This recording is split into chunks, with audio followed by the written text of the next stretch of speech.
Scandals of the rich and famous. Operation Varsity Blues exposing a nationwide college admissions scheme. The parents charged chose to corrupt and illegally manipulate the system. You have fraudulent behavior like this that is training the next generation, that everything should just be given to them. That's a problem. The FAA still stands behind their decision that there is no issue to ground the Boeing 737 MAX planes. Well, I would not fly on the airplane because we just don't know. We have 2 planes that crashed, and there's still uncertainty out there. Lisa Page, she admitted the FBI was ordered by the Barack Obama Department of Justice not to consider charging Hillary Clinton for gross negligence. Elizabeth Warren blasting big tech firms that she took donations from. Why are they giving $90,000? The answer is that the employees of Facebook, Google, and Amazon are heavily left-wing.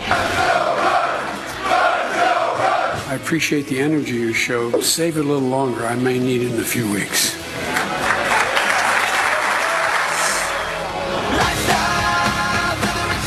Day out.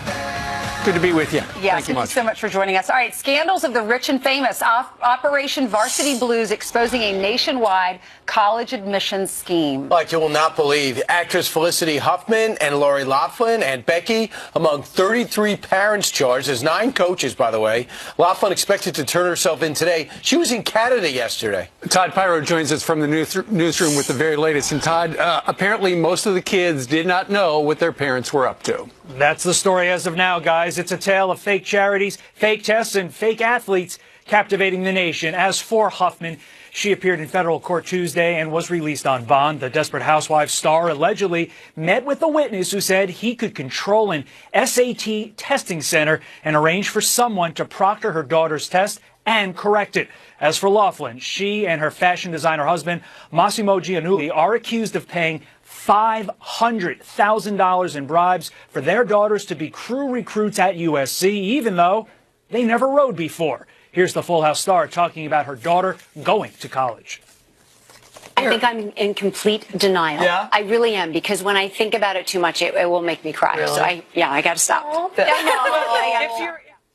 A total of 50 people, including 9 coaches and 1 high-ranking athletics administrator, indicted. Big-time schools targeted: Georgetown, Yale, Stanford, the University of Texas, USC, and UCLA.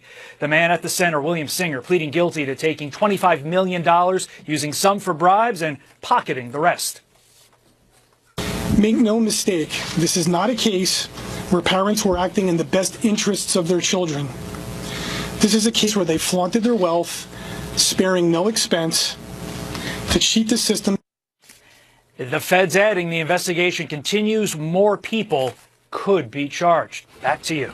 All right, Todd, thank you very much. We're learning more and more about the scheme. Apparently, there was one guy who would take the tests for the kids. He was paid $10,000 each test, which is, it goes to show you how deep the pockets are. But what is disturbing is the way they were able to, game the system, because the College Board, if you are going to take the SAT or the ACT, and you are a student with a learning difference or a disability, you can ask for more time, double the time. And apparently, these parents would ask for more time for their children who actually didn't need it, but apparently during that extra time, that's when this guy would fix the tests. So they gamed the system everywhere you look. So they talk about Felicity Huffman writing to this guy Singer, saying, Rutro, looks like my daughter's high school wants to provide their own proctor. We'll speak about it. Meanwhile, she's beginning to panic because it looks like their plot is being unwound. She would spend $15,000 on a charity, which was really going to him. It's unbelievable, because for every student who got in through this fraudulent scheme, a genuinely talented student was denied that space at these colleges and these universities. And if you're a parent out there, let your kid fill out the forms. Let them sign up for the SAT. Let them tell you when the test is. Give them that responsibility. Stop doing everything for them. Right. Apparently this guy, this Rick Singer guy, back in 2014, wrote a book. You can still buy it on Amazon. It's called Getting In. And chapter 33 of the book was headlined, How to Kiss Up to Your Teachers.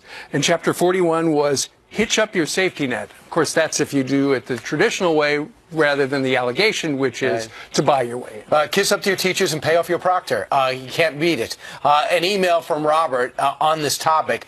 They work and live in the world of make-believe. Why should we be shocked that this spilled over into the real world? Higher education, money talk. By the way, this is also businessman. There's a big CEO over in Greenwich, Connecticut, got caught up in it. All right, this is from Rob. Our daughter actually had the grades and did the work to get accepted into all of her college choices, but we couldn't afford to send her. Devastating, and these celebrity kids just want to go party and get to go. Our daughter is working 2 part-time jobs. And Vicky emailed us with her reaction.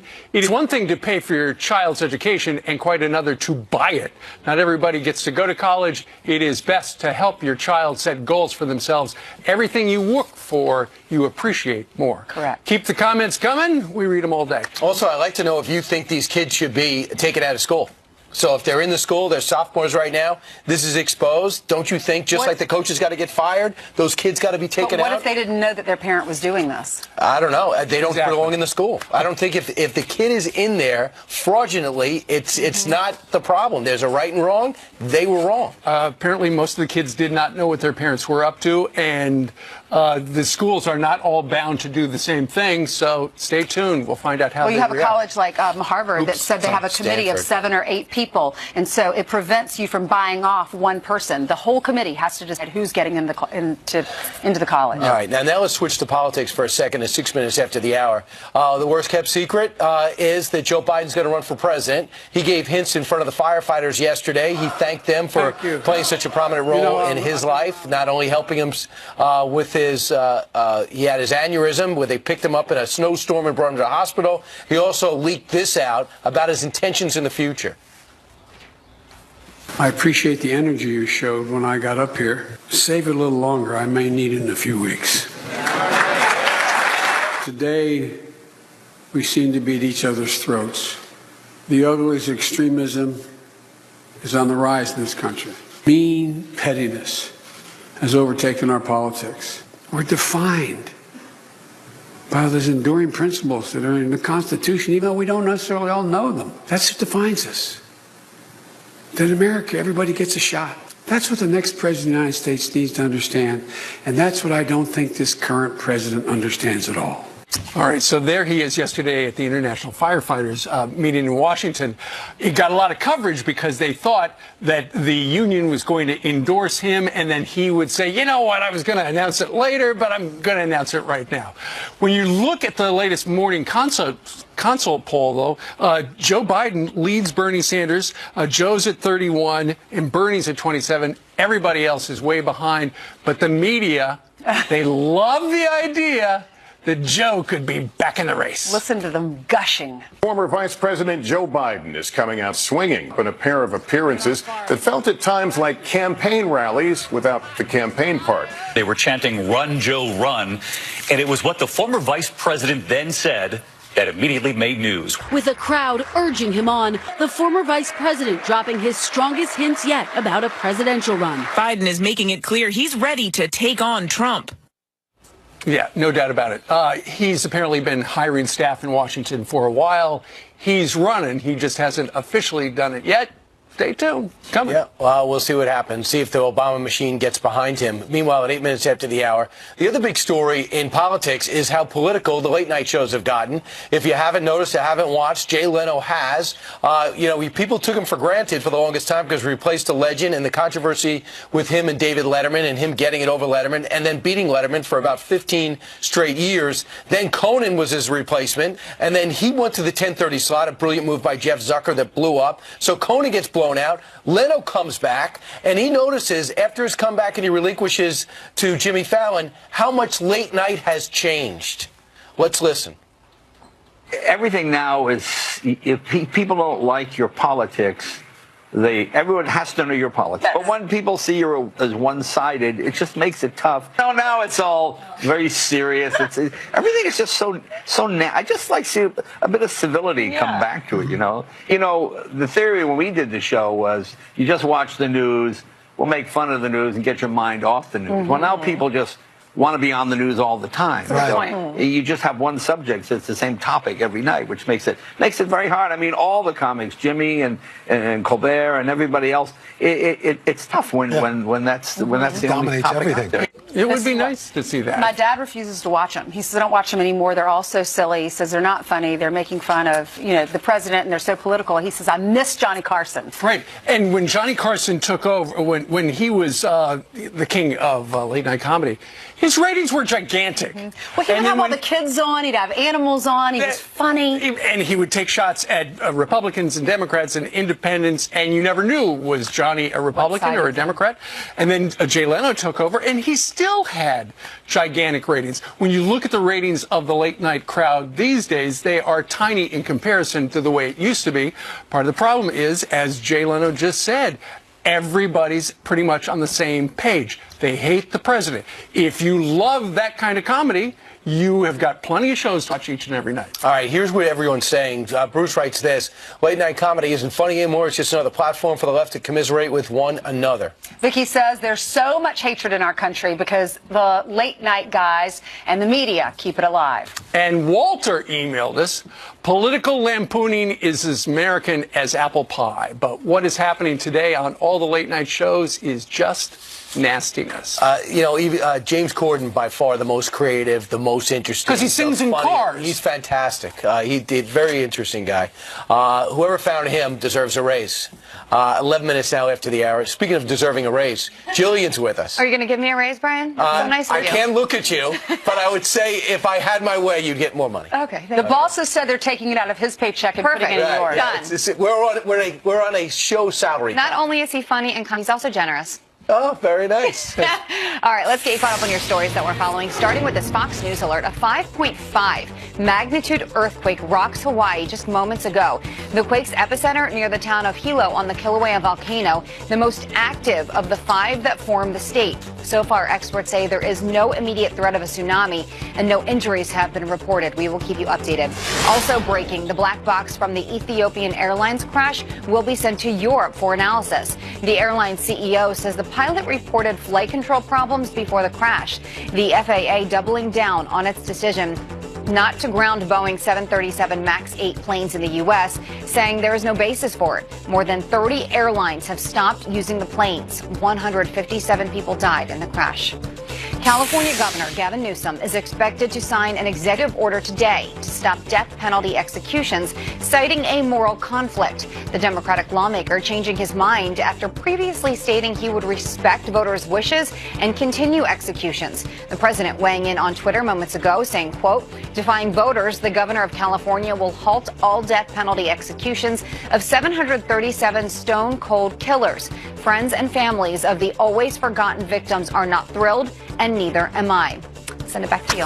All right. Thank you very much. The very latest from Twitter. Yep. All right, and the president, meanwhile, coming up straight ahead, the deep state revealed. You got new transcripts from what former FBI lawyer Lisa Page told Congress behind closed doors about Hillary Clinton. And it does not look good for the Obama Justice Department. Jason Chaffetz has that story. Plus, king-size beds, man caves, and flat-screen TVs. They don't make RVs like they used to. Wow. We are live at the RV Experience next. Your favorite shows on Channel 114. Plus, every story, every 15 minutes. Fox News headlines 24/7, Channel 115.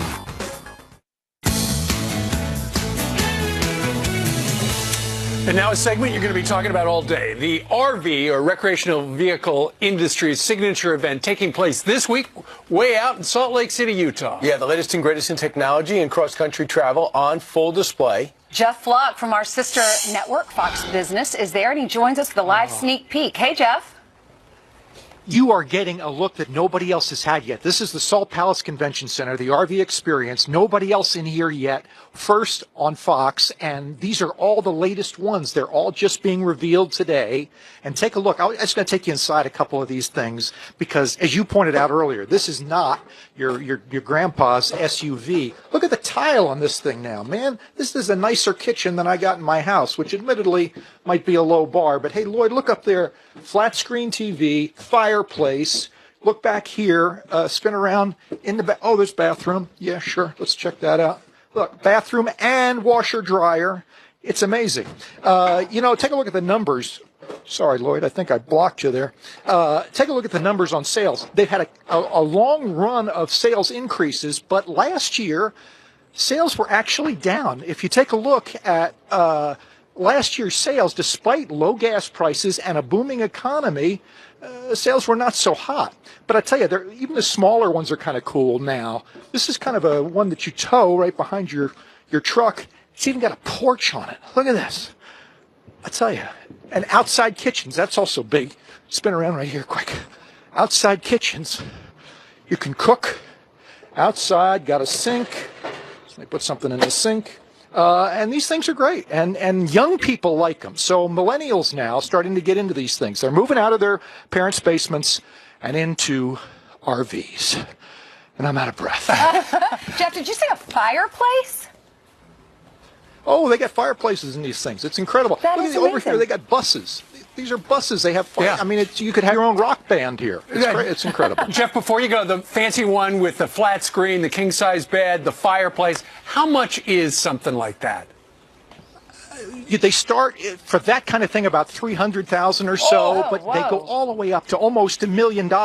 Like here, this is going to have fireplace here too, and flat screen. This is the Unbelievable. bus one. This one like this gets like $900,000. Unbelievable. Pretty crazy. Well, it's nicer than your house because it costs more than And the more average house. expensive than most houses, Yeah. exactly. But not Yeah, nicer sit than down, Jeff- relax. Not nicer than No Jeff's kidding. house. He's got a mansion. All right. That is so cool. That is. All right. Meanwhile, straight ahead, they say hard work pays off, but not for millennials. They can't even last 90 days on the job. We're going to explain what that's about coming up next. Plus, First Lady Melania Trump firing back at The View after they fuel a conspiracy theory about a body double. I wasn't going to go along with this, but that one in that picture doesn't look I know. like her. It's a different shaped face. Tammy Bruce says that is the epitome of a mean girl, the mean girl syndrome, she says, and she's coming up next.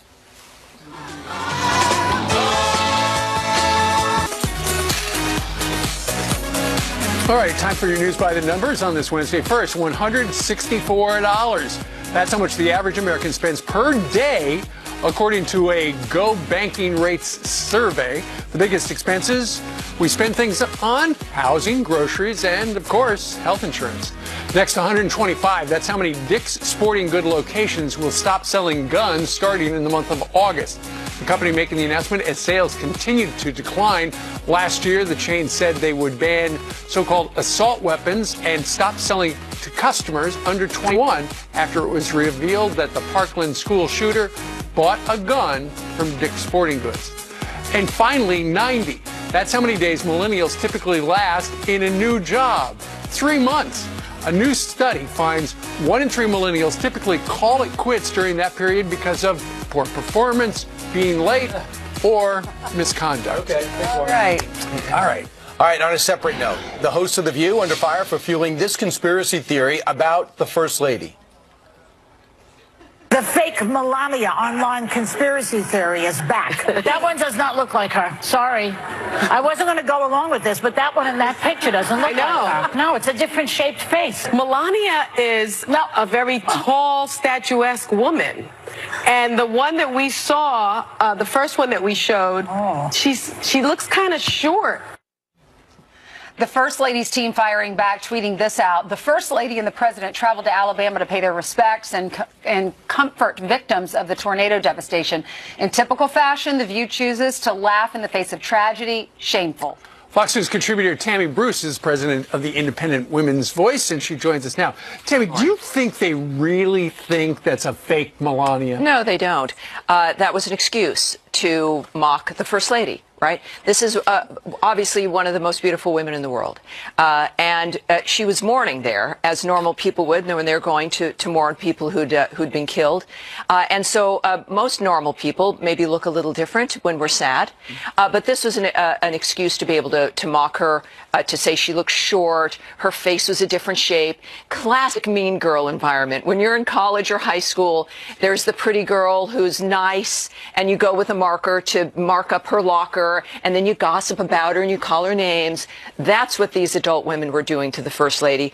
What it did, of course, is it reminds us of their jealousy, their envy, the fact that they have nothing else to do just other than being mean. That's their only answer. They can't appreciate or respect or enjoy something because I think clearly, well, it's foolish. And I don't know what issues are going on in their lives, but it's a shame that they feel the need to put that forward on television. It's so hypocritical, too, because they preach tolerance, yet they're not tolerant of people who don't agree with them. Well, that's it. And not only just don't agree with them, it's interesting. I really don't know the First Lady's politics. We don't know it, do we? And she's out there helping kids.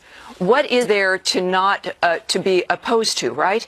And this her husband. Well, but see, that's it. It's a remarkable kind of obsession and a pettiness that Americans obviously are getting very tired of. I think it speaks for itself, Ainsley. You're absolutely right. But in a time in which people are more aware of how you treat women in our society, you have three women on the left. You have Senator Gillibrand, you have Senator Sanders, and Kamala Harris, all with problems with women and sexual harassment in their campaigns. Not much is heard about that. Then you have the First Lady of the United States who seems to be more of a target or somebody of praise. If there's something discordant about this. Well, it's a kind of a cognitive dissonance in the sense of what's going on. And I do think that it speaks to the rules that still apply. And it's also projection. I mean, these are issues that these, as the individuals, as you've noted, on sexual harassment, they've had that. The media chooses to kind of try to ignore it. But the American people, with certainly new media, cable news, the internet, do find out about it, and they do make decisions based on the hypocrisy that's exposed and the pettiness. Look, we know there's going to be disagreements, and that we don't that's okay. Agree with everyone. That's perfectly fine. But there is this movement now of personally destroying people, of just being mean, and I think that this is what Americans want to change. Right. And by the way, their relationship, there's no one who has the president's back like the First Lady. That has become more apparent, hasn't it, also? I think she's also seen it. This has been an education for all of us about what's important, and the First Lady, and she not just deserves defense, but this is a woman who remains a role model and clearly understands what her husband's trying to do and supports it. And I've loved what you've done with Tucker, standing up for him. I thought that's been great. Well, I think that's the same issue here, isn't it? Yep. It's about people being bullies, trying to silence individuals who either don't conform or think a little differently. That's the heart and soul of America. Seek and destroy. Yeah, seek and destroy. Thanks so much. Thank you, guys. It's the country's largest marketplace for babysitters, but a new investigation reveals some of those caregivers are criminals, and that is just the beginning. Plus, Nancy Pelosi says impeaching President Trump is not worth it, and now the president is thanking her. Jason Chaffetz on that, and he'll walk to us. Morning, Jason. Good morning. How are you? Yeah, thanks for having me. Appreciate it. Good morning. Lisa Page's transcripts get released yesterday by Congressman Collins, and I wanted to focus in on the insurance policy discussed in Andy's office. What was her explanation, and do you buy it? Well, questioning by John Ratcliffe, some of the most revealing things we get were from the Ratcliffe questioning. She doesn't quite fully define exactly what this insurance policy was, but what she does say is that the prosecutors, the others that she's working with, remember, she's a very senior general counsel there, tell her that, look, we're really not going to go ahead. We're not going to charge. We're not going to charge Hillary Clinton. And they also were playing this game back and forth as to whether or not the president, Donald Trump, was actually going to get elected. So they had this ability to either speed things up or slow things down. That was the insurance policy? Well, no, it wasn't exactly the insurance policy. But look, they had 3 investigations. They had the ability to put in a special prosecutor. But what also comes, I think, screaming out of this is it was all based on their political beliefs. They did not have evidence, and that's what she testified to. And we're about to do one of the quotes, but it does suggest there's a deep state where the FBI is talking to the Department of Justice, Barack Obama's Department of Justice. So we've got some quotes here. I'll play Lisa Page. All right, then I will be Congressman John Ratcliffe. Okay, she says, during the hearing, she says, we had multiple conversations with the Justice Department about bringing a gross negligence charge. And that, as I said, the advice that we got from the department was that they did not think that it was constitutionally vague and not sustainable. And then the congressman asks, when you say advice you got from the department, making it sound like the department that told you you're not going to charge gross negligence because we're the prosecutors and we're telling you we're not going to. And then she says, that's correct. Holy cow. Holy cow. Look, there's nothing, it's in the statute, okay? There's not constitutionally vague. But with the heart of this, the thing that is so concerning is that you had this rogue group of people at the senior levels of the FBI deciding whether or not they were going to charge because they had a different set of standards for Hillary Clinton. That's what they have. Do you understand a little bit now, to Comey's defense, the frustration he felt because they weren't prosecuting, but yet he felt like he wanted to tell people how bad her behavior was, so he went out and did something that everyone disagreed with. Doesn't make any more sense. But remember, it's also the same Mr. Comey who came and testified when I was the chairman and said it was unanimous. And what we're learning now is this was not unanimous. They were struggling with this, but they were told by the Department of Justice, which has seniority over the FBI, you're not going to charge her. Because in the early Comey draft, the language about accusing Hillary Clinton of having the top secret stuff on her email server was they were going to charge her with gross negligence. But that you could wind up in prison with. So instead they changed it to extremely careless. So the question is, Jason Chaffetz, how high does this go? Well, it went to the Department of Justice. It went to the top of the top. And again, you don't have many people between James Comey and the Attorney General and then the President of the United States, and they were making these decisions. The legal statute, the statute says gross negligence. That's what he had written down in advance. I mean, that's a whole problem beforehand, right? Is they were writing the conclusion before they'd even interviewed her. But it said gross negligence, and they crossed it out. So it didn't have to meet So she didn't go to jail. Nobody got charged over there. None of the staff, none of them. Some other big news that I think you definitely are uniquely qualified to talk about, and that's impeachment. Nancy Pelosi made it clear that she doesn't think it's worth it to have the president impeached. She went on in an interview with Washington Post and said that the president thanked her in a tweet, saying, I greatly appreciate Nancy Pelosi's statement against impeachment, but everyone must remember the minor fact that I've never done anything wrong. The economy and unemployment is best ever. Military and vets are great, and many other successes. How do you impeach a man who's considered by many to be the president with the most successful first 2 years in history, especially when he's done nothing wrong and impeachment for high crimes and misdemeanors? Question mark. So, but by the way, it's not over yet, though, is it? No. Look, do you think Nancy Pelosi said this to her conference before she was elected Speaker? No. The reality, she's reflecting reality. They don't have the goods on Donald Trump. They have been promising it. You had people like Adam Schiff running around saying that they had seen the facts themselves, and yet here we are years later, and there's nothing that they can point to. She's reflecting reality. And it sounds like there's a possibility the Mueller report could actually be delivered to the Attorney General as early as today. As soon as it gets there, remember, I think we're all going to want to see it. It's going to take weeks once it does get to Mueller. If not months. Before we actually get something out. And this is typical. It's not abnormal, but that is the process. Same thing happens when the Inspector General gives a report to the DOJ. It ends up being about 3 or 4 weeks later, then Congress, and then the world. And they have to talk about a second Mueller report after the first one. Oh, my goodness. I do think there's a tactic to it. She ends up saying no big deal, no impeachment, because politically it's not good to do. But meanwhile, they're going to work behind the scenes to get something that's impeachable. Look, they have 60 people, Democrats, on the record saying that they already want to impeach the president without having any evidence. Any evidence. All right. Thanks, Jason. Thank you. Okay, Jillian has some headlines for us. Good morning to you, Jillian. That's right. Good morning. And we are following some breaking news. So let's get right to this Fox News alert. And a live look in Nigeria, where rescuers are frantically searching for survivors after a 3-story school building collapses. Several children were believed to be inside. Hundreds, as you can see, gathered outside as rescuers start bringing children out one by one. An illegal immigrant ICE tried to detain 9 times is facing murder charges. Police in San Jose, California, say the El Salvador national stalked Bambi Larson before stabbing her to death. Authorities say he had known gang ties and faced previous drug and burglary charges. ICE now calling for lawmakers in the sanctuary city to take action, saying, quote, how many more people have to be killed or injured? California now providing free money so people in poor communities can open pot shops. The new grant program allows cities to apply for a cut of the state's $10 million. That money then goes to people who can't afford to open a marijuana shop of their own. And move over floss. A new dance craze is taking social media by storm. It's called the triangle. 3 people hold each other's arms and jump at the same time in a pattern. Earlier on Fox and Friends First, Rob, Carly, and I gave it a try. Take a look. 3, Ready? 2, 1. Oh, yes. Oh, yes. Let's go. One more. Look at that.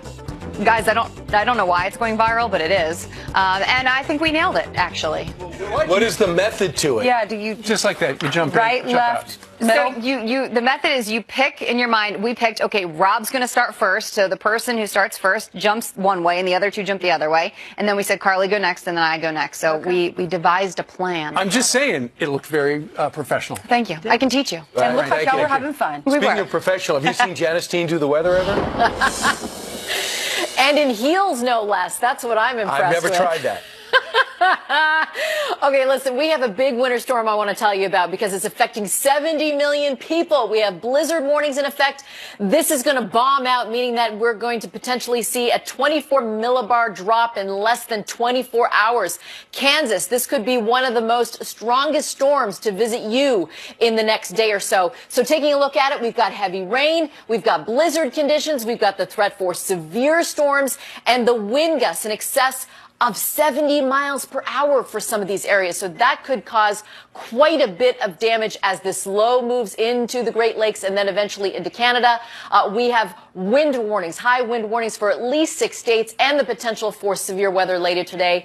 The blizzard conditions will be ongoing for the next 6 to 12 hours. I mean, whiteout conditions across some of these regions. Winter's still here. All right. Yep. Thanks, JD. Thanks, Janice. You got it. Meanwhile, it's the country's largest marketplace for babysitters, but a new investigation reveals some of the caregivers on Care.com are actually criminals. That's scary. Rachel Campos Duffy, explain that coming up next. Plus, 5-time Grammy-winning singer and songwriter Stephen Curtis Chapman performs for us live. Where the rivers run. An investigation into the country's largest marketplace for babysitters, Care.com, reveals the company's limited vetting of caregivers on the site. The Wall Street Journal reports this. In the past 6 years, 9 caregivers with police records were listed on the site and were later accused of crimes while caring for customers' children or elderly relatives. Joining us right now to react is Fox News contributor Rachel Campos Duffy. Rachel, I think a lot of people didn't realize that these caregivers were not really vetted, but it sounds now like Care.com has seen the message and they're trying to fix it. Right, and hopefully they will. And in the meantime, they ought to have like a flashing sign saying, we don't do background checks. Because I think a lot of people assume that they are, that these are fully vetted, that there have been criminal background checks, that in the case of home daycares and other daycares, that they're checking the licensing and making sure that these people follow the rules. Guess what? They're not. And I think the bottom line and the lesson for parents is technology is great, but when it comes to your loved ones, the people you love the most, your kids, the elderly parent that you're trying to hire someone from on Care.com or whatever the site is, that there's just no substitute for relationships, for human interaction, for doing your own vetting and following your own gut when it comes to these things. Yeah, I remember when I became a mom and was looking for babysitters, all of my friends said word of mouth, word of mouth. Yes. Because you hear Yes. reports like this, and that is so scary. It is. It's very scary. I mean, a woman dropped her child off and lost 2 twins in a swimming pool because the daycare provider had too many people there. But again, the bottom line is you have to do your own investigation. And you're right, Ainsley, it is word of mouth. And it's also following that maternal instinct that you have, that gut instinct. I had once someone recommend a babysitter to me. I had a bad feeling about it. I trusted my gut instinct, later found out that there was some troubling things in that person's background. And I'm really glad I followed that. Those, God puts that gut instinct in you, and so you should trust it. And by the way, if you see a review on a website, you can't trust that. You who need knows who wrote human that? interaction. All right, I'm sorry? here's what Care.com said. Yeah, you Our don't know commitment who to wrote the keep review. improving runs deep. The trust of this community is essential to us, and we will never stop working to earn it. Our society protocols are ever evolving, and we continuously strive to do more, to do better. Is that enough? As it is right now, Uber drivers are vetted more than the people on Care.com. So, because they now have a continual background check that Uber's trying to do. Sure. That's not in place at Care.com. Well, you know, people like the idea of Care.com because it's a place to find things. It's like your smartphone. Sure. It's got all these things there. But like we were talking a moment ago, you don't know who wrote those reviews. You don't know if somebody's been vetted. And it's good to know that this company is taking the initiative after the bad news to try to fix it. Thanks, Rachel. No substitute for personal responsibility, though, and your own instincts on it. So Yeah, absolutely. All right, Rachel, thank you very much for joining us today from Wausau in Wisconsin. Thank you. Thanks, Rachel. Thank you, guys. Have a great day. You too. Coming up next, 5-time Grammy-winning singer and songwriter Stephen Curtis Chapman performs for us live. But first, I would really like to find out what Sandra Smith has been up to in terms of preparing for her show. Sandra? If only you knew, Brian Kilmeade. Good morning, everybody. It's a busy morning here in America's Newsroom. We've got two big stories that we're following for you at this hour. The president's former campaign manager, Paul Manafort, we are expecting his sentencing. That should come in this morning. We'll have the latest on that. Also, stunning new developments on the Clinton email investigation relating to Lisa Page. We'll have all the news on that for you, much more on the investigation into that Ethiopian plane crash. All of that and more coming up live from America's Newsroom, top of the hour.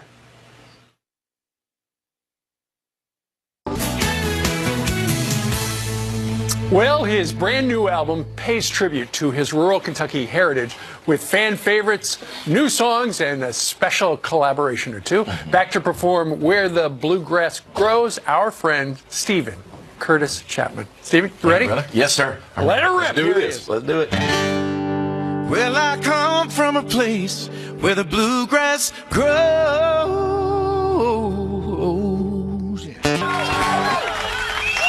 14th. Stephen Curtis Chapman. The new album is called Deeper Roots, Where the Bluegrass Grows. Thank you so much for including Fox and Friends in that song. Yeah, you like that? That was very clever. Yeah. Now I want to see it. I want to see it. I know. I got to go do a remix. If The you don't Fox and mind, Friends remix. it would certainly help. That would be All great. right. All right. Where can we get more information about your tour? StephenCurtisChapman.com. Okay. Tell you all about it. You're going to be here performing in New York? I'm going to be here May 9th, I think, at Town Hall Theater. Town Hall Theater? Is that right? Yeah. And and all over the place, wherever you all are, wherever you are. Well, you're so talented. And meanwhile, don't forget to pick up Janice's book, Mostly Sunny. It is fantastic. And if you have to run from the TV, run to the radio. All right? It's going to be fun. What's on the radio today, Brian? Me. I'm gonna be there. Obviously. And I think we're gonna have Karl Rove, and we're gonna be talking about all this The scandal with stuff, the college and scandal? what is gonna be the next transcript to drop from those private closed-door meetings. All right. Okay. Well, that's it. Thank you very much for watching. We'll be back on the couch in Studio F tomorrow. Have a great Guys.